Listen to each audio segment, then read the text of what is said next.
ਸਤਿ ਸ਼੍ਰੀ ਅਕਾਲ ਜੀ ਸਾਰਿਆਂ ਨੂੰ welcome to Gavinder PT channel. ਅੱਜ ਦੀ ਵੀਡੀਓ ਦੇ ਵਿੱਚ ਗੱਲਬਾਤ ਕਰਾਂਗੇ ਲਿਸਨਿੰਗ ਬਾਰੇ, ਲਿਸਨਿੰਗ ਦੇ ਪਾਰਟਸ ਬਾਰੇ। ਕਾਫੀ ਬੱਚਿਆਂ ਨੂੰ ਰਿਪੀਟ ਸੈਂਟੈਂਸ ਵਿੱਚ, ਰੀਟਾ ਲੈਕਚਰ ਦੇ ਵਿੱਚ, ਡਿਕਟੇਸ਼ਨਸ ਦੇ ਵਿੱਚ, ਲਿਸਨਿੰਗ ਜਾਂ ਬਲੈਂਕਸ ਦੇ ਵਿੱਚ ਕਾਫੀ ਪਾਰਟਸ ਲਿਸਨਿੰਗ ਦੀ ਜਿਨ੍ਹਾਂ ਦੇ ਵਿੱਚ ਪ੍ਰੋਬਲਮਸ ਆ। ਸੋ ਅੱਜ ਦੀ ਵੀਡੀਓ ਦੇ ਵਿੱਚ ਜਿੰਨੀ ਵੀ ਤੁਹਾਨੂੰ ਲਿਸਨਿੰਗ ਦੀ ਪ੍ਰੋਬਲਮਸ ਆ, ਜਿੰਨੇ ਵੀ ਲਿਸਨਿੰਗ ਦੇ ਡਾਊਟਸ ਆ, ਅੱਜ ਦੀ ਵੀਡੀਓ ਦੇ ਵਿੱਚ ਡਿਟੇਲਿੰਗ ਦੇ ਨਾਲ ਕਲੀਅਰ ਕਰਕੇ ਜਾਊਂਗਾ। 1 ਬਾय 1 ਹਰੇਕ ਪਾਰਟ ਦੀ ਗੱਲ ਕਰੂੰਗਾ। ਹਰੇਕ ਲਿਸਨਿੰਗ ਦਾ ਪਾਰਟ ਜਿਹੜਾ ਵਾ ਉਹ ਡਿਟੇਲਿੰਗ ਦੇ ਨਾਲ ਵਿਸਥਾਰਪੂਰਵਕ ਸਮਝਾ ਕੇ ਜਾਊਂਗਾ। ਸੋ ਵੀਡੀਓ ਨਾਲ ਐਂਡ ਤੱਕ ਬਣੇ ਰਹੋ। ਜਿੰਨੇ ਵੀ ਡਾਊਟਸ ਆ, ਜਿੰਨੇ ਵੀ ਕੁਐਸਚਨ ਆ ਤੁਹਾਡੇ ਰੀਡਿੰਗ ਨੂੰ ਲੈ ਕੇ ਅੱਜ ਦੀ ਵੀਡੀਓ ਦੇ ਵਿੱਚ ਕਲੀਅਰ ਹੋਣ ਵਾਲੇ ਆ। ਸੋ ਸਭ ਤੋਂ ਪਹਿਲੀ ਗੱਲ ਆ ਜੀ, ਲਿਸਨਿੰਗ ਆ ਜਿਹੜੀ, ਲਿਸਨਿੰਗ ਨੂੰ ਲੈ ਕੇ ਬੱਚੇ ਕਿਉਂ ਇੰਨੇ ਜ਼ਿਆਦਾ ਕਨਫਿਊਜ਼ਨ ਆ? ਕਿਉਂਕਿ ਲਿਸਨਿੰਗ ਦੇ ਵਿੱਚ ਮੋਸਟਲੀ ਦੋ ਚੀਜ਼ਾਂ ਯੂਜ਼ ਹੁੰਦੀਆਂ ਵਾ।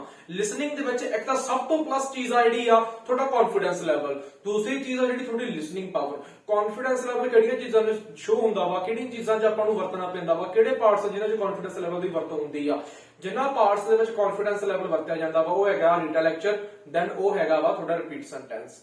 ਹੁਣ ਇਹ ਪਾਰਟਸ ਸਪੀਕਿੰਗ ਦੇ ਪਾਰਟਸ ਨੇ, ਇਹਨਾਂ ਨੂੰ ਕਦੇ ਵੀ ਆਪਾਂ ਜੇ ਮੰਨ ਕੇ ਚੱਲਦੇ ਆ ਨਾ, ਬੱਚਾ ਕਹਿੰਦਾ ਵੀ ਅਸੀਂ ਲੋ ਕੌਨਫੀਡੈਂਸ ਰੱਖ ਕੇ ਪਾਰਟਸ ਨੂੰ ਪਰਫਾਰਮ ਕਰਕੇ ਸਾਡੀ ਸਕੋਰਿੰਗ ਵਧੀਆ ਹੋ ਜਾਊਗੀ, ਇਹ ਗੱਲ ਗਲਤ ਆ, ਇਹ ਗੱਲ ਝੂਠ ਆ। ਕਦੇ ਵੀ ਤੁਸੀਂ ਲਿਸਨਿੰਗ ਦੀ ਪ੍ਰੈਕਟਿਸ ਕਰਨੀ ਹੈ ਨਾ, ਕੋਈ ਵੀ ਚੀਜ਼ ਆ, ਤੁਹਾਨੂੰ ਰਿਪੀਟ ਸੈਂਟੈਂਸ ਪੂਰਾ ਸੁਣ ਗਿਆ, ਤੁਹਾਨੂੰ ਰੀਟਾ ਲੈਕਚਰ ਪੂਰਾ ਵਧੀਆ ਕੰਟੈਂਟ ਸੁਣ ਗਿਆ, ਬਟ ਤੁਸੀਂ ਉਹਨੂੰ ਪਰਫਾਰਮ, ਤੁਸੀਂ ਬੋਲਿਆ ਚੰਗੇ ਤਰੀਕੇ ਨਾਲ ਨਹੀਂ, ਤੁਸੀਂ ਉਹਨੂੰ ਚੰਗੇ ਵੇ ਨਾਲ ਨਹੀਂ ਬੋਲ ਪਾਏ, ਉਹ ਚੀਜ਼ ਤੁਹਾਡੀ ਗਲਤ ਆ, ਉਹ ਚੀਜ਼ ਤੁਹਾਨੂੰ ਸਕੋਰਿੰਗ ਨਹੀਂ ਦਿਵਾਉਗੀ। ਹੁਣ ਇੱਕ ਚੀਜ਼ ਤੁਹਾਨੂੰ ਮੈਂ ਹੋਰ ਦੱਸ ਦਿੰਦਾ ਵਾਂ, ਕਦੇ ਬੱਚੇ ਮੈਨੂੰ ਇਹ ਚੀਜ਼ ਪੁੱਛਦੇ ਆ ਵੀ ਸਰ ਰਿਪੀਟ ਸੈਂਟੈਂਸ ਦੇ ਪਿੱਛੇ ਕੋਈ ਲਾਈਨ ਐਡ ਕਰ ਦਈਏ, ਰਿਪੀਟ ਸੈਂਟੈਂਸ 2 ਵਾਰ ਬੋਲ ਸਕਦੇ ਆ, ਰਿਪੀਟ ਸੈਂਟੈਂਸ ਬਹੁਤ ਵੀਕ ਨੇ, ਰਿਪੀਟ ਸੈਂਟੈਂਸ ਬਾਰੇ ਵੀ ਦੱਸ ਦਿਓ। ਸੋ ਗੱਲ ਸਟਾਰਟਿੰਗ ਰਿਪੀਟ ਸੈਂਟੈਂਸ ਤੋਂ ਕਰਦੇ ਆ ਤੇ ਡਿਕਟੇਸ਼ਨਾਂ ਤੇ ਐਂਡ ਕਰਾਂਗੇ। ਹੁਣ ਸਭ ਤੋਂ ਪਹਿਲੀ ਚੀਜ਼ ਆ ਰਿਪੀਟ ਸੈਂਟੈਂਸ ਦੀ ਜੇ ਗੱਲ ਕਰੀਏ, ਰਿਪੀਟ ਸੈਂਟੈਂਸ ਦੇ ਵਿੱਚ ਬੱਚਿਆਂ ਨੂੰ ਕੀ ਕਨਫਿਊਜ਼ਨਸ ਆਉਂਦੀਆਂ ਨੇ? ਰਿਪੀਟ ਸੈਂਟੈਂਸ ਦੇ ਵਿੱਚ ਮੋਸਟਲੀ ਦੇਖੇ ਜਾਣ ਵਾਲੀਆਂ ਪ੍ਰੋਬਲਮਸ ਬੱਚਿਆਂ ਨੂੰ ਆਉਂਦੀਆਂ ਨੇ ਨਾ ਆਮ ਤੌਰ ਤੇ। ਹੁਣ ਰਿਪੀਟ ਸੈਂਟੈਂਸ ਬੱਚੇ ਬਹੁਤ ਨੂੰ ਇੱਕ ਡਿਫਿਕਲਟ ਪਾਰਟ ਹੋਊਗਾ ਬਣਾ ਕੇ ਰੱਖਿਆ ਹੋਇਆ ਵਾ। ਰਿਪੀਟ ਸੈਂਟੈਂਸ ਇੰਨੇ ਡਿਫਿਕਲਟ ਨਹੀਂ ਕਿ ਜਿੰਨਾ ਉਹਨਾਂ ਨੂੰ ਤੁਸੀਂ ਡਿਫਿਕਲਟ ਬਣਾਇਆ ਹੋਇਆ ਵਾ। ਹੁਣ ਇੱਕ ਗੱਲ ਧਿਆਨ 'ਚ ਰੱਖਿਓ, ਗੱਲ ਸਮਝਿਓ। ਰਿਪੀਟ ਸੈਂਟੈਂਸ ਪਹਿਲੇ ਦਿਨ ਬੱਚਾ ਜਦੋਂ ਕਲਾਸ ਦੇ ਵਿੱਚ ਬੈਠਾ ਉਹਨੂੰ ਕੀ ਦਿਮਾਗ ਦੇ ਵਿੱਚ ਚੀਜ਼ ਹੁੰਦੀ ਆ? ਪਹਿਲੇ ਦਿਨ ਤੁਸੀਂ ਕਲਾਸ ਲਾਉਣ ਆਏ ਹੋ, ਤੁਹਾਡੇ ਦਿਮਾਗ ਦੇ ਵਿੱਚ ਇਹ ਚੀਜ਼ ਹੁੰਦੀ ਆ ਅੱਜ ਤੱਕ ਮੈਂ ਸਾਰਾ ਰਿਪੀਟ ਸੈਂਟੈਂਸ ਚੱਕ ਲੈਣਾ ਜੀ, ਮੈਂ ਤਾਂ ਪੂਰੇ ਨੰਬਰ ਲੈ ਲੈਣੇ ਆ। ਕਦੇ ਵੀ ਦਿਮਾਗ 'ਚ ਇਹ ਚੀਜ਼ ਨਾ ਰੱਖਿਆ ਕਰੋ ਅੱਜ ਹੀ ਸਾਰਾ ਕੁਝ ਕਰ ਦੇਣਾ, ਅੱਜ ਹੀ ਸਾਰਾ ਕੁਝ ਕਰ ਦੇਣਾ। ਜਦੋਂ ਤੁਹਾਡੇ ਦਿਮਾਗ 'ਚ ਇਹ ਚੀਜ਼ ਬੈਠ ਜਾਂਦੀ ਹੈ ਨਾ, 100% ਮਿਸਟੇਕ ਤੁਸੀਂ ਉਦੋਂ ਹੀ ਕਰਦੇ ਹੋ, ਡੀਮੋਟੀਵੇਟ ਵੀ ਤੁਸੀਂ ਉਦੋਂ ਹੀ ਹੁੰਦੇ ਹੋ। ਕਦੇ ਵੀ ਇੰਪਰੂਵਮੈਂਟ ਇੱਕ ਦਿਨ 'ਚ ਨਹੀਂ ਹੁੰਦੀ। ਵਾਰ-ਵਾਰ ਮੈਂ ਇੱਕੋ ਚੀਜ਼ ਕਹਿੰਦਾ ਹੁੰਦਾ ਵਾਂ। ਰਿਪੀਟ ਸੈਂਟੈਂਸ ਥੋੜਾ 3 ਚੀਜ਼ਾਂ ਤੇ ਹੁੰਦਾ ਵਾ। 3 ਨੰਬਰ ਦਾ ਤੁਹਾਡਾ ਕੰਟੈਂਟ ਹੁੰਦਾ ਜੀ, ਠੀਕ ਹੈ ਜੀ। 5 ਨੰਬਰ ਦੀ ਜਿਹੜੀ ਤੁਹਾਡੀ ਹੁੰਦੀ ਆ ਉਹ ਫਲੂਐਂਸੀ ਹੁੰਦੀ ਆ। 5 ਨੰਬਰ ਦੀ ਤੁਹਾਡੀ ਪ੍ਰੋਨਾਂਸੀਏਸ਼ਨ ਹੁੰਦੀ ਆ। ਹੁਣ ਇੱਕ ਰਿਪੀਟ ਸੈਂਟੈਂਸ ਜਿਹੜਾ ਉਹ 13 ਮਾਰਕਸ ਦਾ ਹੁੰਦਾ ਵਾ, ਠੀਕ ਆ। ਤੁਸੀਂ ਸਾਰੇ ਕਿਹੜੀ ਚੀਜ਼ ਪਿੱਛੇ ਭੱਜਦੇ ਹੋ? ਤੁਸੀਂ ਸਾਰੇ ਪਿੱਛੇ ਭੱਜਦੇ ਹੋ 3 ਨੰਬਰ ਦੇ ਪਿੱਛੇ। ਤੁਸੀਂ ਸਾਰੇ ਪਿੱਛੇ ਭੱਜਦੇ ਹੋ ਕੰਟੈਂਟ ਦੇ। ਕੋਈ ਲਾਈਨ ਦਿੱਤੀ ਗਈ ਹੈ ਜਿਹੜੀ, ਉਹ ਲਾਈਨ ਨੂੰ ਕੀ ਆ? ਕੰਟੈਂਟ ਕਹਿੰਦੇ ਆ। ਉਹ ਕੰਟੈਂਟ ਦੇ ਨੰਬਰ ਹੁੰਦੇ ਆ। ਜਿਹੜੀ ਲਾਈਨ ਸਾਰੀ ਲਗਾਤਾਰ ਬੋਲਦੇ ਉਹ ਕੰਟੈਂਟ ਦੇ ਨੰਬਰ ਹੁੰਦੇ ਆ। ਕਿਹੜੇ ਵੇ 'ਚ ਬੋਲੀ ਆ, ਮਤਲਬ ਕਿਹੜੇ ਐਕਸੈਂਟ ਵਧੀਆ ਤੁਹਾਡਾ, ਕਲੈਰਿਟੀ ਨਾਲ ਬੋਲੀ ਆ, ਦੈਨ ਕੀ ਆ? ਪ੍ਰੋਨਾਂਸੀਏਸ਼ਨ ਦੇ ਨੰਬਰ ਮਿਲਣਗੇ ਤੁਹਾਨੂੰ। ਜੇ ਇੱਕ ਵਧੀਆ ਫਲੋ ਦੇ ਵਿੱਚ ਬੋਲੀ ਆ, ਮਤਲਬ ਲਗਾਤਾਰ ਸਪੀਡ ਦੇ ਵਿੱਚ ਬੋਲੀ ਆ, ਅਪ ਡਾਊਨ ਨਹੀਂ ਕੀਤਾਗਾ, ਬੜਾ ਤੇਜ਼ ਨਹੀਂ ਬੋਲਿਆ, ਬੜਾ ਹੌਲੀ ਨਹੀਂ ਬੋਲਿਆ, ਇੱਕ ਮੋਡਰੇਟ ਜੈਂਟਲ ਜਿਹੇ ਵਿੱਚ ਬੋਲਿਆ ਵਾ, ਉਹਨੂੰ ਫਲੂਐਂਸੀ ਕਹਿੰਦੇ ਆ। ਫਲੂਐਂਸੀ ਦੇ ਨੰਬਰ ਦੈਨ ਤੁਹਾਨੂੰ ਮਿਲਣਗੇ। ਤੁਸੀਂ ਕੀ ਕਰਦੇ ਹੋ? ਤੁਹਾਨੂੰ ਇੱਕ ਲਾਈਨ ਬੋਲੀ ਆ, ਜਿਵੇਂ ਜਸਟ ਫॉर ਐਗਜ਼ਾਮਪਲ ਇੱਕ ਲਾਈਨ ਬੋਲੀ ਗਈ ਹੈ ਰਿਪੀਟ ਸੈਂਟੈਂਸ ਦੇ ਵਿੱਚ, the library will be located north side of the campus। ਤੁਸੀਂ ਕੀ ਕਰਦੇ ਆ? the library will be located north side of the campus। Line ਤਾਂ ਤੁਸੀਂ ਸਾਰੀ ਬੋਲਤੀ, ਬਟ ਇੱਕ ਚੀਜ਼ ਤੁਸੀਂ ਭੁੱਲ ਗਏ ਫਿਰ ਕਿ ਤੁਹਾਨੂੰ ਨੰਬਰ ਜਿਹੜੇ ਆ ਉਹ ਪ੍ਰੋਨਾਂਸੀਏਸ਼ਨ ਦੇ ਤੇ ਫਲੂਐਂਸੀ ਦੇ ਵੀ ਮਿਲ ਰਹੇ ਆ। ਇੱਕ ਲਾਈਨ ਆ ਜਿਹੜੀ ਦਿੱਤੀ ਗਈ ਰਿਪੀਟ ਸੈਂਟੈਂਸ ਦੀ, ਕੱਲੀ ਲਾਈਨ ਉਹ 3 ਨੰਬਰਾਂ ਦੀ ਆ। ਇੱਕ ਲਾਈਨ ਆ ਨਾ ਜਿਹੜੀ ਮੈਂ ਬੋਲੀ ਆ, the library will be located north side of the library, ਠੀਕ ਆ, ਕੈਂਪਸ। ਹੁਣ ਇਹ ਚੀਜ਼ ਜਿਹੜੀ ਲਾਈਨ ਬੋਲੀ ਆ, ਇਹ ਲਾਈਨ ਦਾ ਨੰਬਰ 3 ਆ, ਠੀਕ ਆ। ਕਿਹੜੇ ਵੇੜਾ ਲਾਈਨ ਨੂੰ ਮੈਂ ਬੋਲਦਾ ਪਿਆ ਵਾਂ ਉਹਦੇ 10 ਨੰਬਰ ਆ। ਤੁਸੀਂ ਭੱਜਦੇ ਹੋ 3 ਨੰਬਰਾਂ ਪਿੱਛੇ ਤੇ ਤੁਸੀਂ ਗਵਾ ਲੈਂਦੇ ਹੋ 10 ਨੰਬਰ। ਇਹ ਚੀਜ਼ਾਂ ਕਰਕੇ ਤੁਹਾਡੇ ਨੰਬਰ ਨਹੀਂ ਆ ਰਹੇ, ਇਹ ਚੀਜ਼ਾਂ ਕਰਕੇ ਰਿਪੀਟ ਸੈਂਟੈਂਸ ਡਾਊਨ ਜਾ ਰਹੇ ਆ। ਸਭ ਤੋਂ ਪਹਿਲੀ ਚੀਜ਼ ਆ, ਇੱਕ ਰਿਪੀਟ ਸੈਂਟੈਂਸ ਮੈਨੂੰ ਦਿੱਤਾ ਗਿਆ ਵਾ 8 ਅੱਖਰ ਦਾ, ਇੱਕ ਰਿਪੀਟ ਸੈਂਟੈਂਸ ਮੈਨੂੰ ਦਿੱਤਾ ਗਿਆ 10 ਅੱਖਰ ਦਾ, ਇੱਕ ਰਿਪੀਟ ਸੈਂਟੈਂਸ ਹੱਦ ਤੋਂ ਹੱਦ 12 ਅੱਖਰ ਦੇ ਵੀ ਆ ਜਾਂਦੇ ਆ ਕਈ ਵਾਰ ਆਪਾਂ ਨੂੰ। ਹੁਣ ਇੱਕ ਬੰਦੇ ਦੀ ਲਿਮਿਟ ਹੁੰਦੀ ਆ, ਸਟੋਰੇਜ ਲਿਮਿਟ ਹੁੰਦੀ ਆ ਦਿਮਾਗ ਦੀ, ਵੀ ਆਪਾਂ ਕਿੰਨੇ ਅੱਖਰ ਦਾ ਸੈਂਟੈਂਸ ਜਿਹੜਾ ਦਿਮਾਗ ਦੇ ਵਿੱਚ ਰੱਖ ਸਕਦੇ ਆ, ਸਟੋਰ ਕਰ ਸਕਦੇ ਆ। ਹੁਣ ਇੱਕ ਰਿਪੀਟ ਸੈਂਟੈਂਸ ਤੁਹਾਨੂੰ 7 ਅੱਖਰਾਂ ਦਾ ਬੋਲਿਆ, ਤੁਸੀਂ ਸਾਰਾ ਚੱਕ ਸਕਦੇ ਹੋ। ਇੱਕ ਰਿਪੀਟ ਸੈਂਟੈਂਸ ਤੁਹਾਨੂੰ 8 ਅੱਖਰਾਂ ਦਾ ਬੋਲਿਆ, ਤੁਸੀਂ ਸਾਰਾ ਚੱਕ ਸਕਦੇ ਹੋ। ਜੇ ਉਹੀ 8 ਅੱਖਰਾਂ ਵਾਲਾ 12 ਅੱਖਰਾਂ ਵਾਲਾ ਰਿਪੀਟ ਸੈਂਟੈਂਸ ਤੁਸੀਂ ਸਾਰਾ ਚੱਕਣ ਨੂੰ ਆਉਂਗੇ ਤਾਂ ਤੁਸੀਂ ਜਿਹੜਾ ਵਾ ਸਾਰਾ ਰਿਪੀਟ ਸੈਂਟੈਂਸ ਆਪਦਾ ਖਰਾਬ ਕਰ ਲੋਗੇ। ਇੱਕ ਚੀਜ਼ ਧਿਆਨ 'ਚ ਰੱਖਿਓ, ਜੇ ਰਿਪੀਟ ਸੈਂਟੈਂਸ ਤੁਸੀਂ ਸਾਰਾ ਚੱਕਣਾ ਚਾਹੁੰਦੇ ਹੋ ਨਾ, ਸਟਾਰਟਿੰਗ ਤੋਂ ਸ਼ੁਰੂ ਕਰਿਆ ਕਰੋ। ਰਿਪੀਟ ਸੈਂਟੈਂਸ ਜਿਹੜਾ ਵਾ 12 ਅੱਖਰ ਦਾ ਰਿਪੀਟ ਸੈਂਟੈਂਸ ਆ ਨਾ, ਉਹਨੂੰ ਤੋੜ ਕੇ ਦੇਖਿਆ ਕਰੋ ਵੀ ਇੱਕ ਕੰਟੈਂਟ ਇਹਦਾ ਕਿੰਨੇ ਨੰਬਰ ਦਾ ਬਣਦਾ। 3 ਨੰਬਰ ਦਾ ਤਾਂ ਸਾਰਾ ਰਿਪੀਟ ਸੈਂਟੈਂਸ ਹੁੰਦਾ ਵਾ, ਠੀਕ ਆ। ਉਹਨੂੰ ਤੋੜ ਕੇ ਦੇਖਿਆ ਕਰੋ ਵੀ ਰਿਪੀਟ ਸੈਂਟੈਂਸ ਦਾ ਕੰਟੈਂਟ ਕਿਵੇਂ ਬਣਦਾ ਵਾ। ਹੁਣ ਜਿਵੇਂ 9 ਅੱਖਰਾਂ ਦਾ ਰਿਪੀਟ ਸੈਂਟੈਂਸ ਹੈ ਇੱਕ, ਠੀਕ ਆ, 9 ਅੱਖਰਾਂ ਦੀ ਗੱਲ ਕਰ ਲਈਏ ਜਾਂ ਲੈਂਥ ਤੋਂ ਲੈਂਥ 12 ਅੱਖਰਾਂ ਦੇ ਰਿਪੀਟ ਸੈਂਟੈਂਸ ਦੀ ਗੱਲ ਕਰ ਲਈਏ। 12 ਅੱਖਰ ਦੇ ਰਿਪੀਟ ਸੈਂਟੈਂਸ ਦੀ ਮਾਰਕਿੰਗ ਕਿਵੇਂ ਹੁੰਦੀ ਹੈ ਜੀ? ਸਭ ਤੋਂ ਪਹਿਲੀ ਗੱਲ ਆ, ਜੇ ਤਾਂ ਤੁਸੀਂ ਫੁੱਲ ਚੱਕਿਆ 12 ਚੋਂ 12 ਵਰਡ ਚੱਕੇ ਤਾਂ ਤੁਹਾਡੇ 3 ਚੋਂ 3 ਕੰਟੈਂਟ ਆਊਗਾ। ਜੇ ਤੁਸੀਂ 8 ਵਰਡ ਚੱਕੇ ਦੈਨ ਤੁਹਾਡਾ 2 ਕੰਟੈਂਟ ਆਊਗਾ। ਜੇਕਰ ਤੁਸੀਂ 4 ਵਰਡ ਚੱਕੇ, ਤੀਸਰਾ ਹਿੱਸਾ ਚੱਕਿਆ ਦੈਨ ਕੀ ਤੁਹਾਡਾ 1 ਕੰਟੈਂਟ ਆਊਗਾ। ਤੁਸੀਂ ਕੀ ਕਰਨਾ ਵਾ, ਤੁਸੀਂ ਸਭ ਤੋਂ ਪਹਿਲਾਂ 3 ਕੰਟੈਂਟ ਦੇ ਵਿੱਚ ਭੱਜਦੇ ਹੋ ਵੀ 12 ਚੋਂ 12 ਵਰਡ ਚੱਕ ਲੈਣੇ ਆ। ਸਟਾਰਟਿੰਗ ਦੇ ਵਿੱਚ 1 ਕੰਟੈਂਟ ਚੱਕੋ, ਕੋਈ ਗੱਲ ਨਹੀਂ ਵੀ 1 ਕੰਟੈਂਟ ਚੱਕੋ, 1 ਨੰਬਰ ਦਾ 4 ਵਰਡ ਚੱਕੋ। 4 ਵਰਡ ਦਾ ਵੀ ਕਰਨੇ ਹੀ ਕਰਨੇ ਆ, 4 ਤੋਂ 5 ਵਰਡ ਦਾ ਟਾਰਗੇਟ ਰੱਖੋ। ਉਹ 4 ਤੋਂ 5 ਵਰਡ ਦਾ ਟਾਰਗੇਟ ਘੱਟ ਤੋਂ ਘੱਟ 5 ਦਿਨ 6 ਦਿਨ ਲਗਾਤਾਰ ਉਹਨੂੰ ਕੰਟੀਨਿਊ ਰੱਖੋ, ਠੀਕ ਆ। ਇੱਕ ਕੰਟੈਂਟ ਦੇ ਨਾਲ ਤੁਸੀਂ 5 ਪ੍ਰੋਨੰਸੀਏਸ਼ਨ 5 ਫਲੂਐਂਸੀ ਵੀ ਲੈ ਸਕਦੇ ਹੋ। ਟੋਟਲ ਮਿਲਾ ਕੇ ਤੁਹਾਡੇ 11 ਨੰਬਰ ਆ ਸਕਦੇ ਆ। 13 ਚੋਂ 11 ਨੰਬਰ ਇੱਕ ਰਿਪੀਟ ਸੈਂਟੈਂਸ ਚੋਂ ਆ ਸਕਦਾ ਹੈ, 1 ਨੰਬਰ ਦੇ ਕੰਟੈਂਟ ਨਾਲ ਵੀ ਜੇ ਤੁਸੀਂ ਵਧੀਆ ਤਰੀਕੇ ਨਾਲ ਬੋਲੋ ਤਾਂ। ਤੁਸੀਂ ਉਹ 5-6 ਦਿਨ ਲਗਾਤਾਰ ਉਹ ਚੀਜ਼ ਨੂੰ ਫੋਲੋ ਕਰਕੇ ਵੇਖੋ, 4 ਅੱਖਰ 5 ਅੱਖਰ ਨੂੰ ਫੋਲੋ ਕਰਕੇ ਵੇਖੋ ਰਿਪੀਟ ਸੈਂਟੈਂਸ ਦੇ, ਈਜ਼ੀਲੀ ਤੁਹਾਨੂੰ ਪਿਕ ਹੋਣ ਲੱਗ ਪੈਣਗੇ ਉਹ, ਠੀਕ ਆ। ਉਸ ਤੋਂ ਬਾਅਦ 5-6 ਦਿਨਾਂ ਬਾਅਦ ਥੋੜਾ ਜਿਹਾ ਟਾਰਗੇਟ ਵਧਾ ਦਿਆ ਕਰੋ, ਠੀਕ ਆ। ਜਿੱਥੇ ਤੁਸੀਂ 5 ਚੱਕਦੇ ਸੀ ਉੱਥੇ 8 ਕਰਨੇ ਸ਼ੁਰੂ ਕਰ ਦਿਓ, 8 ਤੋਂ ਬਾਅਦ ਤੁਸੀਂ 10 ਜਾਂ 12 ਕਰਨੇ ਸ਼ੁਰੂ ਕਰ ਦਿਓ। ਇਦਾਂ ਕਰਕੇ ਸਟੈਪ ਬਾय ਸਟੈਪ ਜਦੋਂ ਆਪਾਂ ਅੱਗੇ ਵਧਾਂਗੇ ਨਾ, ਦੈਨ ਰਿਪੀਟ ਸੈਂਟੈਂਸ ਦੀ ਇੰਪਰੂਵਮੈਂਟ ਹੁੰਦੀ ਆ। ਕਦੇ ਵੀ ਰਿਪੀਟ ਸੈਂਟੈਂਸ ਦੀ ਇੰਪਰੂਵਮੈਂਟ ਇਦਾਂ ਨਹੀਂ ਹੁੰਦੀ ਕਿ ਤੁਸੀਂ ਕਹਿੰਦੇ ਹੋ ਅੱਜ ਦੀ ਅੱਜ ਹੀ ਰਿਪੀਟ ਸੈਂਟੈਂਸ ਸਾਰਾ ਚੱਕ ਲਿਆ, ਨਹੀਂ। ਇਹ ਚੀਜ਼ਾਂ ਗਲਤੀਆਂ ਨੇ, ਇਹ ਚੀਜ਼ਾਂ ਤੁਹਾਡੀ ਸਕੋਰਿੰਗ ਵਧਾਉਣਗੀਆਂ ਨਹੀਂ। ਸੋ ਐਕਚੁਅਲੀ ਇਹ ਚੀਜ਼ਾਂ ਤੁਹਾਡੀ ਸਕੋਰਿੰਗ ਜਿਹੜੀਆਂ ਡਾਊਨ ਲੈ ਕੇ ਜਾਣਗੀਆਂ, ਤੁਹਾਨੂੰ ਡੀਮੋਟੀਵੇਟ ਕਰਨਗੀਆਂ। ਜਦੋਂ ਆਪਾਂ ਨੂੰ ਇਹ ਚੀਜ਼ ਦਾ ਪਤਾ ਲੱਗ ਪਊਗਾ ਨਾ, ਇੱਕ ਚੀਜ਼ ਨੂੰ ਨਾ ਪੂਰਾ ਬੋਰਡ ਤੇ ਲਿਖ ਕੇ, ਕਾਪੀ ਤੇ ਲਿਖ ਕੇ, ਪੂਰਾ ਦਾ ਐਕਸਪੈਰੀਮੈਂਟ ਕਰਕੇ, ਪੂਰਾ ਦਾ ਪੋਸਟਮਾਰਟਮ ਕਰ ਦਿਆ ਕਰੋ ਵੀ ਇਹ ਚੀਜ਼ ਦੇ ਕਿੰਨੇ ਨੰਬਰ ਆ, ਮੈਨੂੰ ਕਿਹੜੀ ਚੀਜ਼ ਤੇ ਕਿੰਨਾ ਵਰਕ ਕਰਨਾ ਚਾਹੀਦਾ ਵਾ। ਹੁਣ ਪ੍ਰੋਪਰ ਤੁਸੀਂ ਕੰਟੈਂਟ ਦੇ ਪਿੱਛੇ ਭੱਜਦੇ ਆ, ਤੁਸੀਂ ਖੁਦ ਕਦੇ ਲਿਖ ਕੇ ਦੇਖਿਆ ਕਰੋ ਵੀ ਯਾਰ ਫਲੂਐਂਸੀ 5 ਨੰਬਰ ਦੀ ਆ, ਪ੍ਰੋਨੰਸੀਏਸ਼ਨ 5 ਨੰਬਰ ਦੀ ਆ, ਦੋਵੇਂ ਮਿਲਾ ਕੇ 10 ਨੰਬਰ ਦੀਆਂ ਚੀਜ਼ਾਂ ਹੋ ਜਾਂਦੀਆਂ ਵਾ। ਮੈਂ ਇਕੱਲੇ 3 ਨੰਬਰ ਪਿੱਛੇ ਭੱਜਿਆ ਫਿਰਦਾ ਰਹਿੰਦਾ ਵਾ।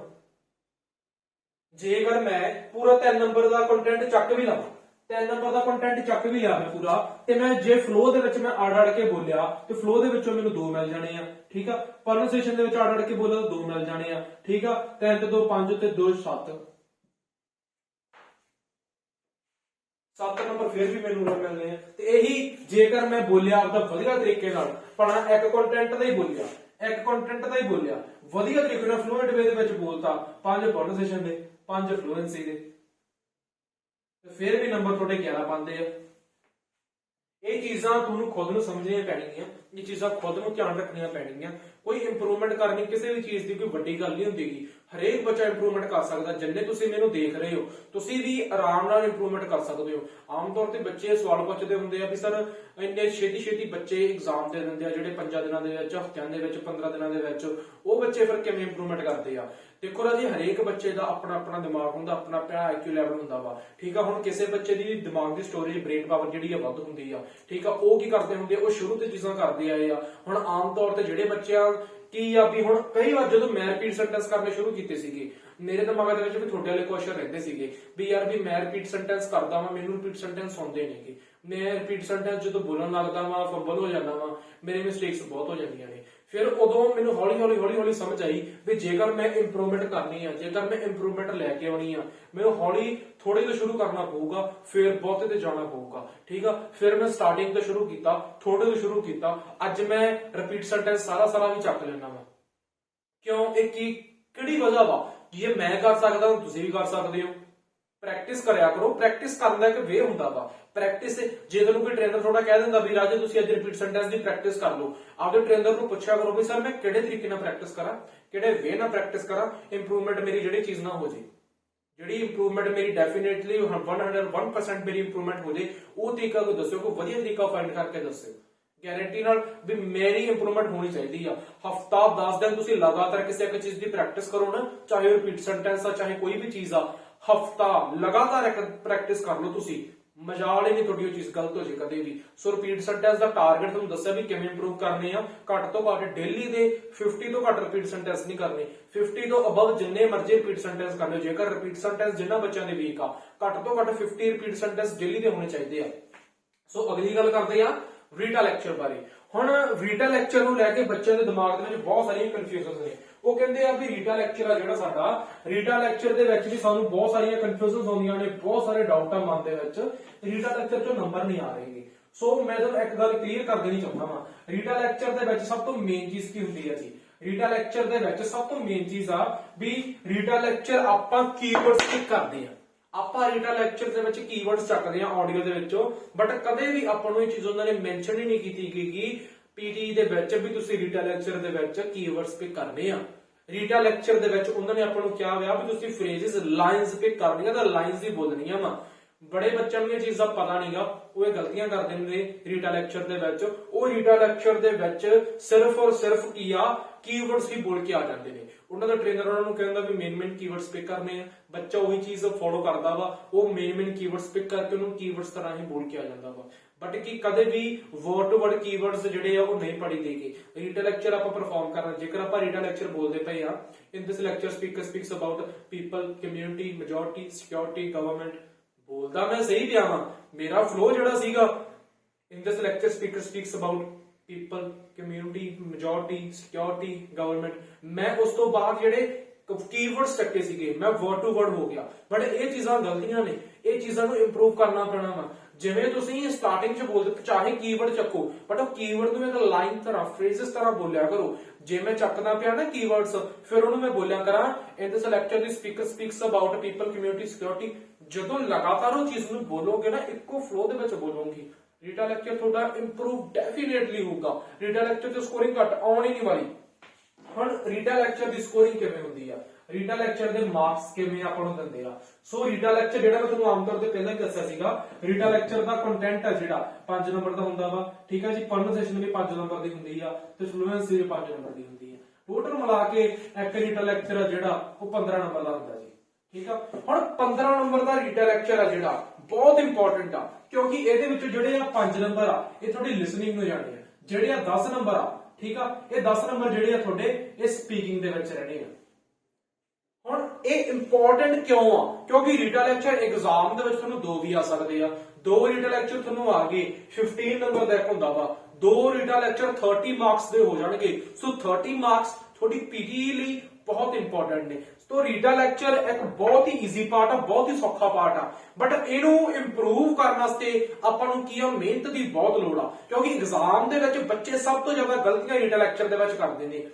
ਰੀਟਾ ਲੈਕਚਰ ਦੀ ਜੇਕਰ ਤੁਸੀਂ ਪ੍ਰੈਕਟਿਸ ਕਰਨੀ ਹੁੰਦੀ ਹੈ ਨਾ, ਤੇ ਰੀਟਾ ਲੈਕਚਰ ਡਿਫਿਕਲਟ ਦੀ ਪ੍ਰੈਕਟਿਸ ਕਰਿਆ ਕਰੋ, ਚਾਹੇ APB ਤੋਂ, ਚਾਹੇ ਲੈਂਗੁਏਜ ਕੈਟੇਗਰੀ ਤੋਂ, ਚਾਹੇ ABCD ਕਿਸੇ ਵੀ ਸਾਈਡ ਤੋਂ ਤੁਸੀਂ ਪ੍ਰੈਕਟਿਸ ਕਰਨੀ ਆ, ਡਿਫਿਕਲਟ ਪ੍ਰੈਕਟਿਸ ਕਰਿਆ ਕਰੋ। ਹੁਣ ਡਿਫਿਕਲਟ ਉਹਦੇ ਵਿੱਚ ਕੀ ਹੋਊਗਾ ਰੀਟਾ ਲੈਕਚਰ ਦੇ ਵਿੱਚ? ਡਿਫਿਕਲਟ ਰੀਟਾ ਲੈਕਚਰ ਦੇ ਵਿੱਚ ਆਪਾਂ ਨੂੰ ਆਡੀਓ ਛੋਟੀ ਤੋਂ ਛੋਟੀ ਹੁੰਦੀ ਆ। ਆਪਾਂ ਨੂੰ ਜਿਹੜੀ ਆਡੀਓ ਜਿਹ ਚੋਂ ਆਪਾਂ ਕੀਵਰਡਸ ਪਿਕ ਕਰਨੇ ਆ ਉਹ ਮਿੰਟਾਂ ਦੀ ਨਹੀਂ, ਉਹ ਕੁਝ ਸੈਕਿੰਡਸ ਦੀ ਹੁੰਦੀ ਆ। ਆਪਾਂ ਨੂੰ ਕਦੇ ਵੀ ਐਗਜ਼ਾਮ ਦੇ ਵਿੱਚ ਨਾ ਆਡੀਓ ਜਿਹੜੀ ਆ ਉਹ 1 ਮਿੰਟ 2 ਮਿੰਟ ਦੀ ਨਹੀਂ ਹੁੰਦੀ। ਐਗਜ਼ਾਮ ਦੇ ਵਿੱਚ ਜਿਹੜੀ ਆਡੀਓ ਰੀਟਾ ਲੈਕਚਰ ਦੀ ਹੁੰਦੀ ਆ, ਰੀਟਾ ਲੈਕਚਰ ਦੀ ਆਡੀਓ ਹਮੇਸ਼ਾ ਸੈਕਿੰਡਸ ਦੀ ਆਉਂਦੀ ਆ, ਕੁਝ ਸੈਕਿੰਡਸ ਦੀ। ਕਦੇ ਰੀਟਾ ਲੈਕਚਰ ਦੀ ਆਡੀਓ ਜਿਹੜੀ 30 ਸੈਕਿੰਡਸ ਦੀ ਆ ਜਾਂਦੀ ਆ, ਕਦੇ 35 ਸੈਕਿੰਡਸ ਦੀ ਆ ਜਾਂਦੀ ਆ, ਕਦੇ 25 ਸੈਕਿੰਡਸ ਦੀ ਵੀ ਆ ਜਾਂਦੀ ਆ। ਸੋ ਐਡੀ ਨਿੱਕੀ ਆਡੀਓ ਦੇ ਵਿੱਚ ਆਪਾਂ ਨੂੰ ਘੱਟ ਤੋਂ ਘੱਟ 15 ਪਲੱਸ ਕੀਵਰਡਸ ਚਾਹੀਦੇ ਆ। ਤੇ ਖੁਦ ਤੁਸੀਂ ਸੋਚੋ ਵੀ ਸਾਨੂੰ ਲਿਖਣ ਦੀ ਸਪੀਡ ਸਾਡੀ ਕਿੰਨੀ ਸਲੋ ਹੋਊਗੀ। ਸੋ ਅਸੀਂ 1 ਮਿੰਟ ਦੀ ਵੀਡੀਓ ਦੇ ਵਿੱਚ ਕੀਵਰਡਸ ਨਹੀਂ ਪਿਕ ਕਰ ਪਾਉਂਦੇ ਇੰਨੇ ਦਾ। ਤੁਹਾਨੂੰ ਆਪਣੇ ਲਿਖਣ ਦੀ ਸਪੀਡ ਇੰਪਰੂਵ ਕਰਨੀ ਪਊਗੀ, ਵੱਧ ਤੋਂ ਵੱਧ ਕੀਵਰਡਸ ਪਿਕ ਕਰਨੇ ਪੈਣਗੇ ਮੇਨ, ਤੇ ਫਰੇਜ਼ ਇੱਕ ਲਾਈਨ ਤਰ੍ਹਾਂ ਬੋਲਣੇ ਪਊਗੇ।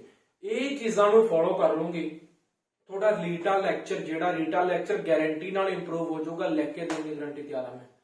ਰੀਟਾ ਲੈਕਚਰ ਬਸ ਸਿੰਪਲ ਜੀ ਚੀਜ਼ ਆ ਯਾਰ। ਰੀਟਾ ਲੈਕਚਰ ਦੇ ਵਿੱਚ ਨਾ ਆਡੀਓ ਆਮ ਤੌਰ ਤੇ ਜਿੰਨੀ ਵੱਡੀ ਆਡੀਓ ਹੁੰਦੀ ਆਪਾਂ ਥੋੜਾ ਜਿਹਾ ਸਮਝ ਜਾਂਦੇ ਯਾਰ ਏਡੀ ਵੱਡੀ ਆਡੀਓ ਦੇ ਵਿੱਚ ਕੀਵਰਡ ਪਿਕ ਕਰਨੇ ਆ, ਬਟ ਐਗਜ਼ਾਮ ਦੇ ਵਿੱਚ ਨਿੱਕੀ ਜੀ ਆਡੀਓ ਹੁੰਦੀ ਆ ਕੁਝ ਸੈਕਿੰਡਸ ਦੀ। ਐਕਸੈਂਟ ਡਿਫਰੈਂਟ ਹੁੰਦਾ ਵਾ, ਬਹੁਤ ਗੰਦਾ ਜਿਹਾ ਐਕਸੈਂਟ ਹੁੰਦਾ ਵਾ। ਉਹ ਐਕਸੈਂਟ ਨੂੰ ਇੱਕ ਤਾਂ ਸਮਝਣ ਨਹੀਂ ਆਉਂਦਾ, ਜਦੋਂ ਨੂੰ ਸਮਝਣ ਲੱਗਦੇ ਆ ਐਕਸੈਂਟ ਨੂੰ ਤੇ ਉਦੋਂ ਨੂੰ ਆਡੀਓ ਖਤਮ ਹੋ ਜਾਂਦੀ ਆ। ਦੈਨ ਆਪਾਂ ਸੋਚਦੇ ਆ ਵੀ ਹੁਣ ਨੈਕਸਟ ਕੀ ਕਰੀਏ। ਨਿੱਕੇ ਚੀਜ਼ਾਂ ਦਾ ਧਿਆਨ ਦਿਓ, ਇਹ ਚੀਜ਼ਾਂ ਤੋਂ ਬਾਹਰ ਨਿਕਲੋ, ਇੰਪਰੂਵ ਕਰੋ ਇਹ ਚੀਜ਼ਾਂ ਨੂੰ। ਦੈਨ ਕੀ ਸਕੋਰਿੰਗ ਤੁਹਾਡੀ ਡੈਫੀਨੇਟਲੀ 101% ਤੁਹਾਡੀ ਸਕੋਰਿੰਗ ਆਊਗੀ, ਗਾਰੰਟੀ ਆਊਗੀ। ਠੀਕ ਹੈ ਜੀ। ਹੁਣ ਰੀਟਾ ਲੈਕਚਰ ਦੇ ਵਿੱਚ ਅਗਲੀ ਚੀਜ਼ ਕੀ ਆ, ਜਦੋਂ ਰੀਟਾ ਲੈਕਚਰ ਦੀ ਆਡੀਓ ਖਤਮ ਹੁੰਦੀ ਆ ਉਸ ਤੋਂ ਬਾਅਦ ਆਪਾਂ ਨੂੰ 10 ਸਕਿੰਟ ਦਿੱਤੇ ਜਾਂਦੇ ਆ। ਕਾਫੀ ਬੱਚੇ ਕੀ ਕਰਦੇ ਆ, ਕਾਫੀ ਬੱਚਿਆਂ ਨੂੰ ਇਹ 10 ਸਕਿੰਟ ਆ ਜਿਹੜੇ ਇਹ ਯੂਜ਼ ਕਰਨੇ ਨਹੀਂ ਆਉਂਦੇ। ਜਦੋਂ ਸਪੀਕਰ ਨੇ ਬੋਲਣਾ ਬੰਦ ਕੀਤਾ ਰੀਟਾ ਲੈਕਚਰ ਦੇ ਵਿੱਚ ਉਦੋਂ ਇਹ 10 ਸਕਿੰਟ ਦਿੱਤੇ ਜਾਂਦੇ ਆ। 10 ਸਕਿੰਟ ਕਿਉਂ ਦਿੱਤੇ ਜਾਂਦੇ ਆ, ਜਿਹੜਾ ਤੁਸੀਂ ਆਪਣੀ ਕਾਪੀ ਦੇ ਕੰਟੈਂਟ ਲਿਖਿਆ ਵਾ ਉਹ ਕੰਟੈਂਟ ਨੂੰ ਤੁਸੀਂ ਇੱਕ ਵਾਰ ਪੜ੍ਹ ਲਓ, ਰੀਡ ਕਰ ਲਓ, ਇੱਕ ਵਾਰੀ ਅੱਖਾਂ ਮੂੰਹ ਦੀ ਕੱਢ ਲਓ, ਬਾਅਦ ਚ ਤੁਸੀਂ ਸਟਕ ਨਾ ਹੋ, ਬਾਅਦ ਚ ਰਿਕਾਰਡਿੰਗ ਦੇ ਵਿੱਚ ਰੁਕੋ ਨਾ। ਬੱਚੇ ਕੀ ਕਰਦੇ ਆ, ਸਪੀਕਰ ਬੋਲੀ ਜਾਂਦਾ ਵਾ, ਆਡੀਓ ਚੱਲੀ ਜਾਂਦੀ ਆ, ਉਹ ਦਵਾ ਦਵ ਕੀ ਆ ਨੋਟਸ ਬਣਾਉਣ ਤੇ ਆਪਦੇ ਲੱਗੇ ਰਹਿੰਦੇ ਆ, ਕੀਵਰਡਸ ਲਿਖੀ ਜਾਂਦੇ ਰਹਿੰਦੇ ਜਲਦੀ ਜਲਦੀ ਜਲਦੀ। ਮੈਂ ਤੁਹਾਨੂੰ ਇੱਕ ਚੀਜ਼ ਦੱਸਦੇ ਨਹੀਂ ਚਾਹੁੰਦਾ ਵਾਂ, ਜਦੋਂ ਇਹ ਰੂਲ ਆ ਰੀਟਾ ਲੈਕਚਰ ਦਾ, ਇਹ ਪੀਟੀ ਦਾ ਰੂਲ ਆ, ਜਦੋਂ ਸਪੀਕਰ ਨੇ ਬੋਲਣਾ ਬੰਦ ਕੀਤਾ, ਜਦੋਂ ਆਡੀਓ ਰੁਕੀ, ਨਾਲ ਦੀ ਨਾਲ ਥੋੜਾ ਪੈਨ ਵੀ ਰੁਕਣਾ ਚਾਹੀਦਾ। ਜਦੋਂ ਉਹਨੇ ਰੀਟਾ ਲੈਕਚਰ ਬੋਲਣਾ ਬੰਦ ਕੀਤਾ, ਜਦੋਂ ਲੈਕਚਰ ਬੋਲਣਾ ਸਟਾਪ ਕਰਤਾ ਸਪੀਕਰ ਨੇ, ਨਾਲ ਦੀ ਨਾਲ ਥੋੜਾ ਪੈਨ ਰੁਕ ਜੇ।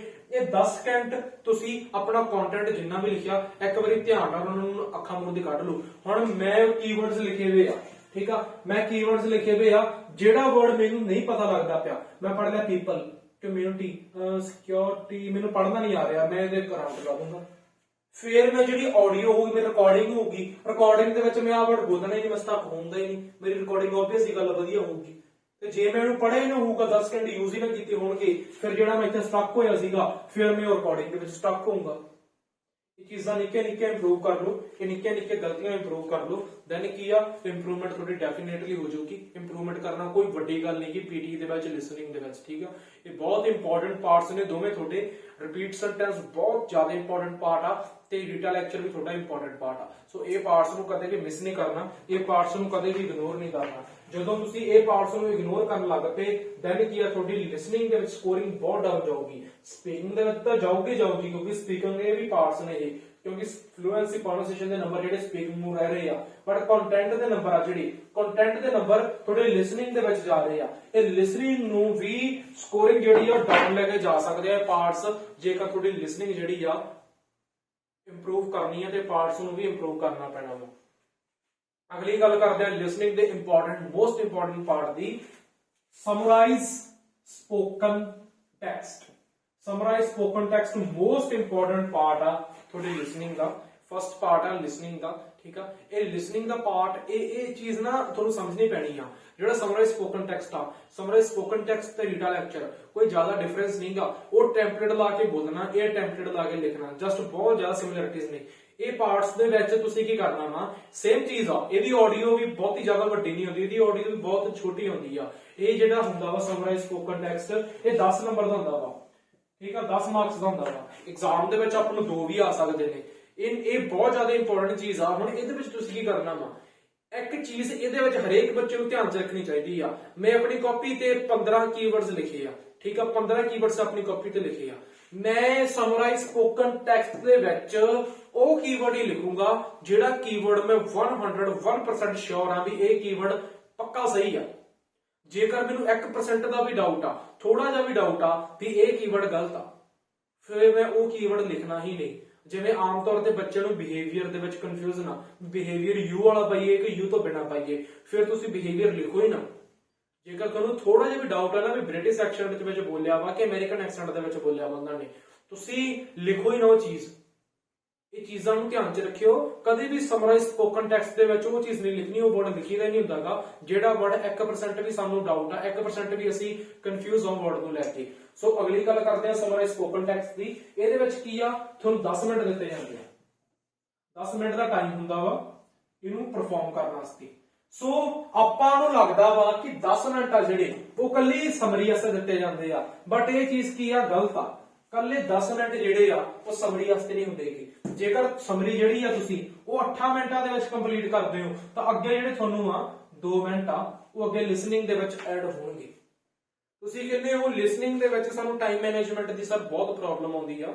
ਲਿਸਨਿੰਗ ਦੇ ਵਿੱਚ ਸਾਡਾ ਟਾਈਮ ਜਿਹੜਾ ਉਹ ਕਵਰ ਨਹੀਂ ਹੁੰਦਾਗਾ। ਲਿਸਨਿੰਗ ਤੇ ਲਾਸਟ ਤੇ ਜਾ ਕੇ ਡਿਕਟੇਸ਼ਨ ਦੇ ਵਿੱਚ ਨਹੀਂ ਪ੍ਰੋਬਲਮ ਆ ਜਾਂਦੀ ਆ, ਟਾਈਮ ਮੈਨੇਜ ਨਹੀਂ ਹੁੰਦਾਗਾ। ਟਾਈਮ ਬਾਰੇ ਵੀ ਦੱਸੋ। ਸੋ ਇਹ ਚੀਜ਼ ਬਹੁਤ ਇੰਪੋਰਟੈਂਟ ਆ, ਬਹੁਤ ਘੱਟ ਬੱਚਿਆਂ ਨੂੰ ਪਤਾ ਵਾ ਵੀ ਲਿਸਨਿੰਗ ਦੀ ਸਮਰਾਈਜ਼ ਸਪੋਕਨ ਟੈਕਸਟ ਆ ਜਿਹੜਾ 10 ਮਿੰਟਾਂ ਦਾ ਜਿਹਨੂੰ ਕਿਹਾ ਜਾਂਦਾ ਵਾ ਉਹ 8 ਮਿੰਟਾਂ ਦੇ ਵਿੱਚ ਵੀ ਆਪਾਂ ਕੰਪਲੀਟ ਕਰ ਲੈਂਦੇ ਆ, ਤਾਂ 2 ਮਿੰਟ ਜਿਹੜੇ ਅੱਗੇ ਐਕਸਟਰਾ ਲਿਸਨਿੰਗ ਦੇ ਵਿੱਚ ਐਡ ਹੁੰਦੇ ਆ। ਤੇ ਜਿਹੜੇ 2 ਮਿੰਟ ਆ ਉਹ ਤੁਹਾਡੀ ਡਿਕਟੇਸ਼ਨ ਲਈ, ਤੁਹਾਡੀ ਲਿਸਨਿੰਗ ਲਈ ਅੱਗੇ ਜਾ ਕੇ ਕਿੰਨੇ ਇੰਪੋਰਟੈਂਟ ਆ ਮੈਨੂੰ ਦੱਸਣ ਦੀ ਲੋੜ ਨਹੀਂ ਆ, ਕਿਉਂਕਿ 3 ਸਕਿੰਟ ਦੇ ਵਿੱਚ ਇੱਕ ਡਿਕਟੇਸ਼ਨ ਬੋਲ ਜਾਂਦਾ ਵਾ ਤੇ 1 ਮਿੰਟ ਹੱਦ ਮੇਰੇ ਖਿਆਲ ਲਾਸਟ ਡਿਕਟੇਸ਼ਨ ਦੇ ਵਿੱਚ 3 ਤੋਂ 4 ਮਿੰਟ ਬੱਚਾ ਕੋਲ ਬਚਦੇ ਆ। ਇਹ 2 ਮਿੰਟ ਸੇਵ ਕਰ ਲਈ, 5 ਤੋਂ 6 ਮਿੰਟ ਡਿਕਟੇਸ਼ਨ ਵਾਸਤੇ ਹੋ ਜਾਣਗੇ ਤੁਹਾਡੇ ਕੋਲੇ ਤੇ ਬਹੁਤ ਜ਼ਿਆਦਾ ਹੁੰਦੇ 5 ਤੋਂ 6 ਮਿੰਟ ਡਿਕਟੇਸ਼ਨ ਸੋਲਵ ਕਰਨ ਵਾਸਤੇ। ਸੋ ਇਹ 2 ਮਿੰਟ ਦੀ ਵੈਲਿਊ ਬਹੁਤ ਜ਼ਿਆਦਾ ਆ। ਸੋ ਇਹ ਲਿਸਨਿੰਗ ਦੀ ਸਮਰੀ ਦੇ ਵਿੱਚੋਂ ਵੀ ਤੁਸੀਂ 1-2 ਮਿੰਟ ਬਚਾ ਸਕਦੇ ਹੋ।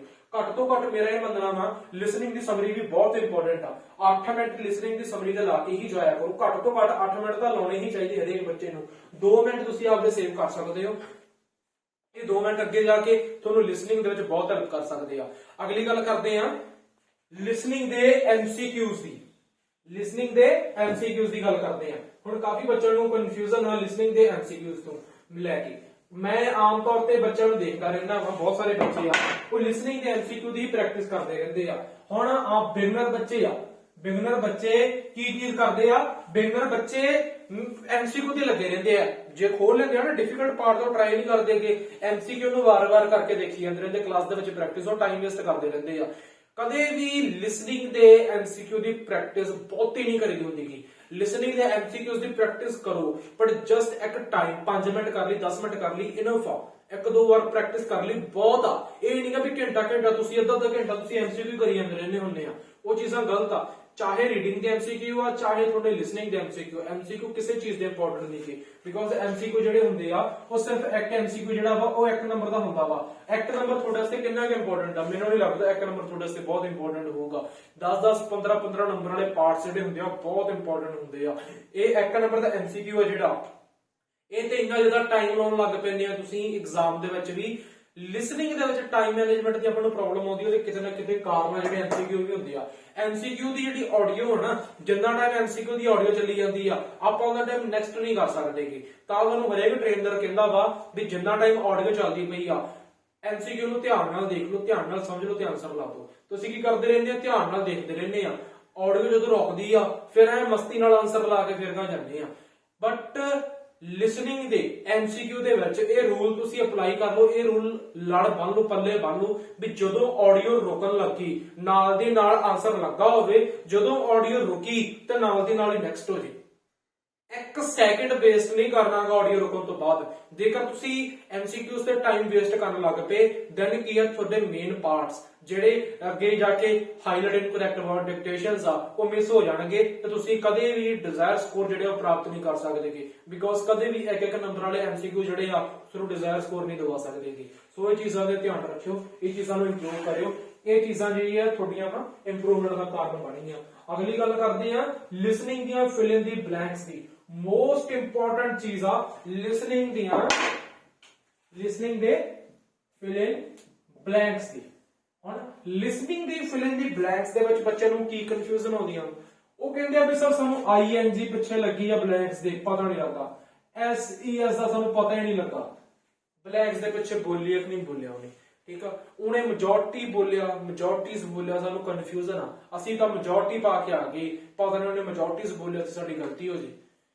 ਹੁਣ ਇੱਕ ਚੀਜ਼ ਦਾ ਧਿਆਨ ਰੱਖਿਓ, ਜਦੋਂ ਉਹਨੇ ਲਿਸਨਿੰਗ ਦੀ ਬਲੈਂਕਸ ਦੇ ਵਿੱਚ ਬੋਲਿਆ ਵਾ ਮੈਜੋਰਟੀਜ਼, ਠੀਕ ਆ, ਮੈਂ M ਪਾੜੂੰਗਾ ਭਲਾ ਕੱਲੀ, ਮੈਨੂੰ ਕੱਲੀ M ਦਾ ਪਤਾ ਲੱਗ ਜਾਂਦਾ ਉਹਨੇ ਮੈਜੋਰਟੀ ਬੋਲਿਆ ਵਾ। ਠੀਕ ਆ, ਮੈਂ M ਦੇ ਨਾਲ ਦੀ ਨਾਲ S ਵੀ ਪਾਉਂਗਾ ਭਲਾ ਮੈਨੂੰ ਕੱਲੀ M ਤੋਂ ਮੈਜੋਰਟੀਜ਼ ਦਾ ਪਤਾ ਲੱਗਦਾ ਵਾ, ਮੈਜੋਰਟੀ ਦਾ ਪਤਾ ਲੱਗਦਾ ਵਾ, ਨਾਲ ਦੀ ਨਾਲ S ਵੀ ਪਾਉਂਗਾ। ਕਿਉਂ ਪਾਉਂਗਾ? ਜਦੋਂ ਉਹਨੇ ਸਾਰੀ ਬਲੈਂਕਸ ਸਪੀਕਰ ਨੇ ਪੜ੍ਹਤੀ, ਠੀਕ ਆ, ਮੈਨੂੰ ਜਦੋਂ ਸਪੀਕਰ ਰੁਕਿਆ ਫਿਰ ਮੈਂ ਕਨਫਿਊਜ਼ ਹੋ ਜਾਣਾ ਵੀ ਯਾਰ ਉਹਨੇ ਪਹਿਲੀ ਬਲੈਂਕਸ ਤੇ ਮੈਜੋਰਟੀ ਬੋਲਿਆ ਸੀ ਕਿ ਮੈਜੋਰਟੀਜ਼ ਬੋਲਿਆ ਸੀ। ਸੋ ਸਾਰੇ ਬੱਚਿਆਂ ਨੂੰ ਇਹ ਚੀਜ਼ ਮੈਂ ਕਹਿਣੀ ਚਾਹੁੰਦਾ ਵਾਂ, ਜਦੋਂ ਕਾਪੀ ਤੇ ਲਿਖਣ ਲੱਗਦੇ ਹੋ ਨਾ ਉਦੋਂ ਨਾਲ ਦੀ ਨਾਲ SES ਜ਼ਰੂਰ ਮੈਂਸ਼ਨ ਕਰ ਲਿਆ ਕਰੋ। ਬਿਕੋਜ਼ ਕੀ ਗੱਲ ਹੁੰਦੀ ਆ ਬਾਅਦ ਦੇ ਵਿੱਚ ਤੁਸੀਂ ਕਨਫਿਊਜ਼ ਹੋ ਜਾਂਦੇ ਆ। ਆਪਾਂ ਨੂੰ ਸੁਣ ਜਾਂਦੀ ਉਹਨੇ SES ਬੋਲਿਆ ਕਿ ਨਹੀਂ ਬੋਲੀ, ਬਟ ਆਪਾਂ ਲਾਸਟ ਤੇ ਜਾ ਕੇ ਜਦੋਂ ਸਪੀਕਰ ਬੋਲਣਾ ਬੰਦ ਕਰ ਦਿੰਦਾ ਵਾ ਲਿਸਨਿੰਗ ਦੇ ਬਲੈਂਕਸ ਦੇ ਵਿੱਚ, ਆਪਾਂ ਉਦੋਂ ਕਨਫਿਊਜ਼ ਹੋ ਜਾਂਦੇ ਆ ਵੀ ਯਾਰ ਬਲੈਂਕਸ ਦੇ ਵਿੱਚ SES ਬੋਲੀ ਸੀ ਕਿ ਨਹੀਂ ਬੋਲੀ ਸੀਗੀ। ਨਿੱਕੇ ਚੀਜ਼ਾਂ ਨੂੰ ਇੰਪਰੂਵ ਕਰ ਲਓ, ਇੰਪਰੂਵਮੈਂਟ ਹੋ ਜੂਗੀ।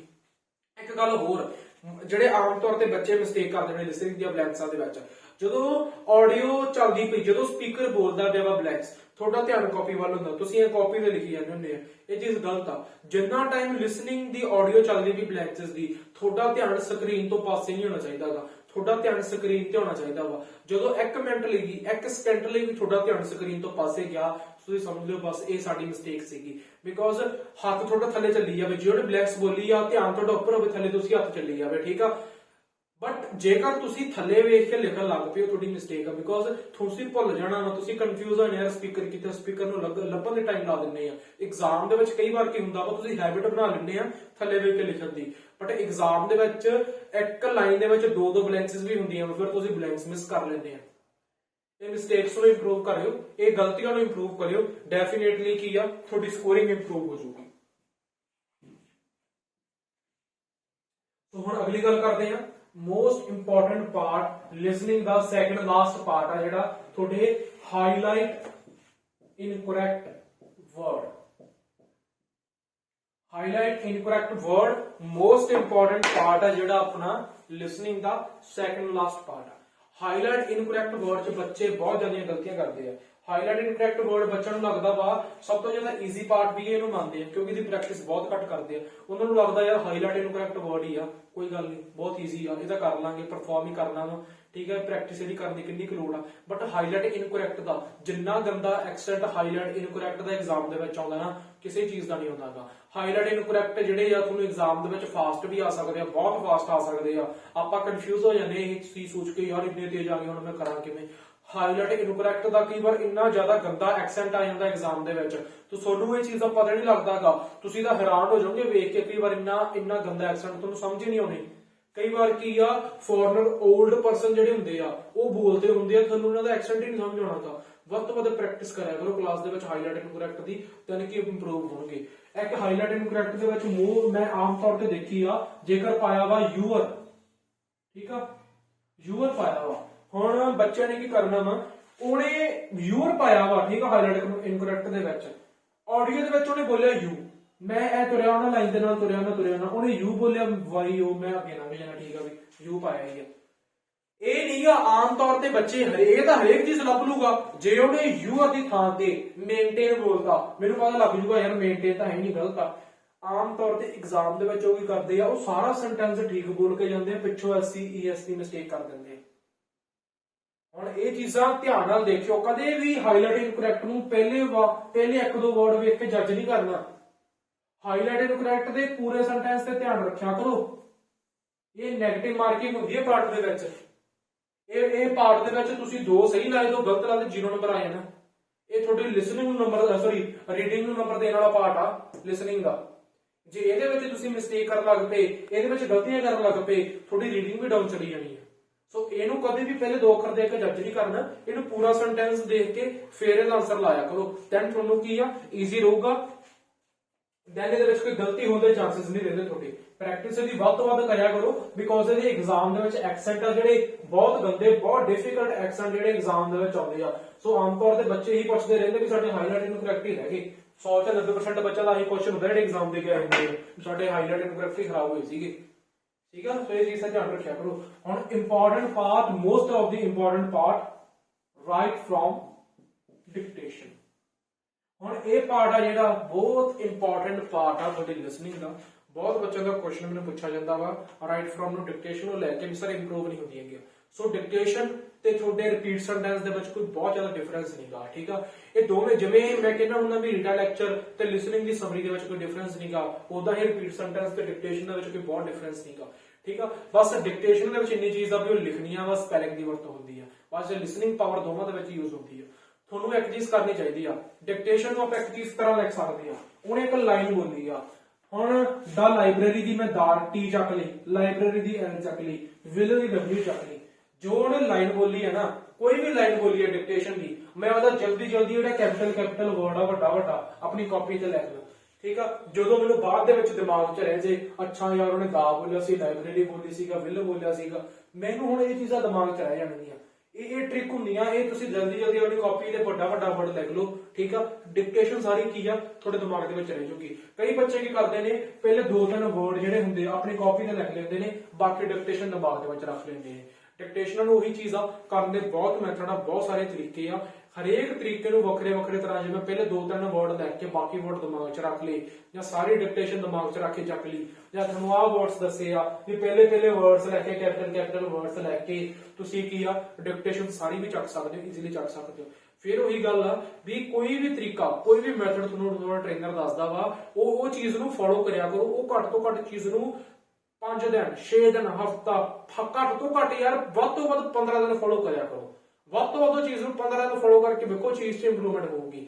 ਤੁਸੀਂ 1-2 ਦਿਨ ਪ੍ਰੈਕਟਿਸ ਕਰਕੇ ਕਹਿੰਦੇ ਆ ਵੀ ਸਾਡੇ ਇੰਪਰੂਵਮੈਂਟ ਨਹੀਂ ਹੁੰਦੀ ਕਿ ਕੋਈ ਤਰੀਕਾ ਤੁਹਾਨੂੰ ਦੱਸਦੇ ਆ ਟ੍ਰੇਨਰ ਤੁਹਾਡੇ, ਕੋਈ ਮੈਥਡ ਦੱਸਦੇ ਆ, ਕੋਈ ਵੇ ਦੱਸਦੇ ਆ, ਘੱਟ ਤੋਂ ਘੱਟ ਉਹ ਚੀਜ਼ ਜਿਹੜੀ ਆ ਹਫਤਾ 10 ਦਿਨ ਤਾਂ ਲੈਂਦੀ ਆ ਇੰਪਰੂਵਮੈਂਟ ਕਰਨ ਲੱਗੀ। ਤੁਸੀਂ ਹਫਤਾ 10 ਦਿਨ ਇਹਨਾਂ ਨੂੰ ਦੇ ਕੇ ਦੇਖੋ, ਗਾਰੰਟੀ ਲਿਖ ਕੇ ਦੇਣ ਨੂੰ ਤਿਆਰ ਆ, ਇਹ ਚੀਜ਼ਾਂ ਤੁਹਾਡੀ ਇੰਪਰੂਵਮੈਂਟ ਕਰਾ ਦੇਣਗੀਆਂ, ਇਹ ਚੀਜ਼ਾਂ ਤੁਹਾਡੇ ਨੰਬਰ ਦਬਾ ਦੇਣਗੀਆਂ। ਇਹਦੇ ਨਾਲ ਕੀ ਹੈ, ਸਕੋਰਿੰਗ ਤੁਹਾਡੀ ਬਹੁਤ ਵਧੀਆ ਹੋਊਗੀ, ਇੱਕ ਵੀ ਮਿਸਟੇਕ ਤੁਹਾਡੀ ਨਹੀਂ ਰਹਿੰਦੀਗੀ, ਲਿਖ ਕੇ ਗਾਰੰਟੀ ਦੇਣ ਨੂੰ ਤਿਆਰ ਆ। ਜੇਕਰ ਲਿਸਨਿੰਗ ਦਾ ਕੋਈ ਵੀ ਕੁਐਸਚਨ ਆ, ਕੋਈ ਵੀ ਡਾਊਟ ਆ, ਕੋਈ ਵੀ ਸਵਾਲ ਤੁਹਾਡੇ ਮਨ ਦੇ ਵਿੱਚ ਰਹਿ ਗਿਆ ਹੋਵੇ, ਤੁਸੀਂ ਕਮੈਂਟ ਸੈਕਸ਼ਨ ਦੇ ਵਿੱਚ ਮੈਨੂੰ ਪੁੱਛ ਸਕਦੇ ਹੋ। ਕਮੈਂਟ ਸੈਕਸ਼ਨ ਤੁਹਾਡੇ ਲਈ ਓਪਨ ਆ। ਕਮੈਂਟ ਸੈਕਸ਼ਨ ਦੇ ਵਿੱਚ ਤੁਸੀਂ ਆਪਦਾ ਡਾਊਟ ਆ ਉਹ ਮੇਰੇ ਨਾਲ ਕਲੀਅਰ ਕਰ ਸਕਦੇ ਹੋ। ਕੋਈ ਵੀ ਤੁਹਾਨੂੰ ਕੁਐਸਚਨ ਆ, ਕੋਈ ਡਾਊਟ ਆ, ਤੁਸੀਂ ਕਮੈਂਟ ਸੈਕਸ਼ਨ ਦੇ ਵਿੱਚ ਮੈਨੂੰ ਪੁੱਛ ਲਿਓ, ਮੈਂ ਤੁਹਾਡਾ ਜ਼ਰੂਰ ਰਿਪਲਾਈ ਕਰੂੰਗਾ। ਹੋ ਸਕਦਾ ਮੈਂ ਨੈਕਸਟ ਟੌਪਿਕ ਜਿਹੜਾ ਵਾ ਉਹ ਤੁਹਾਡੇ ਕੁਐਸਚਨ ਤੇ ਬਣਾਤਾ। ਠੀਕ ਆ ਜੀ। ਹੁਣ ਸਾਡੀਆਂ ਵੀਡੀਓ ਡੇਲੀ ਦੇਖਣ ਲਈ, ਡੇਲੀ ਨੌਲੇਜ ਲੈਣ ਲਈ ਗੁਰਵਿੰਦਰ ਪੀਟੀ ਦਾ ਚੈਨਲ ਜਿਹੜਾ ਵਾ YouTube ਤੇ ਉਹਨੂੰ ਸਬਸਕ੍ਰਾਈਬ ਕਰ ਲਓ, ਨੋਟੀਫਿਕੇਸ਼ਨ ਬੈਲ ਨੂੰ ਔਨ ਕਰ ਲਓ। ਕੋਈ ਜੋ ਥੋੜੀ ਤੁਸੀਂ ਕੋਈ ਵੀ ਵੀਡੀਓ ਜਿਹੜੀ ਉਹ ਮਿਸ ਨਾ ਕਰ ਪਾਵੋ। ਸਾਡੇ ਤੋਂ ਆਨਲਾਈਨ ਕਲਾਸਿਸ ਲੈਣ ਲਈ, ਡੇਲੀ ਨੌਲੇਜ ਲੈਣ ਲਈ, ਠੀਕ ਆ, ਚੈਨਲ ਨੂੰ ਸਬਸਕ੍ਰਾਈਬ ਜ਼ਰੂਰ ਕਰ ਲਿਓ। ਤੇ ਜੇ ਮੇਰੇ ਤੋਂ ਆਨਲਾਈਨ ਕਲਾਸਿਸ ਲੈਣਾ ਚਾਹੁੰਦੇ ਆ, ਤੁਸੀਂ ਪਰਸਨਲ ਕੋਚਿੰਗ ਲੈਣਾ ਚਾਹੁੰਦੇ ਆ, ਜੇ ਮਨ ਦੇ ਵਿੱਚ ਕੋਈ ਕੁਐਸਚਨ ਮੇਰੇ ਤੋਂ ਪੁੱਛਣਾ ਚਾਹੁੰਦੇ ਆ, ਡਿਸਕ੍ਰਿਪਸ਼ਨ ਦੇ ਵਿੱਚ ਮੇਰਾ ਨੰਬਰ ਮੈਂਸ਼ਨ ਆ, ਤੁਸੀਂ ਮੈਨੂੰ ਕਾਲ ਕਰ ਸਕਦੇ ਹੋ, WhatsApp ਕਰ ਸਕਦੇ ਹੋ, ਆਪਦਾ ਡਾਊਟ ਕਲੀਅਰ ਕਰ ਸਕਦੇ ਹੋ। ਅਗਲੀ ਵੀਡੀਓ ਜਲਦੀ ਲੈ ਕੇ ਆਵਾਂਗੇ। Thank you so much.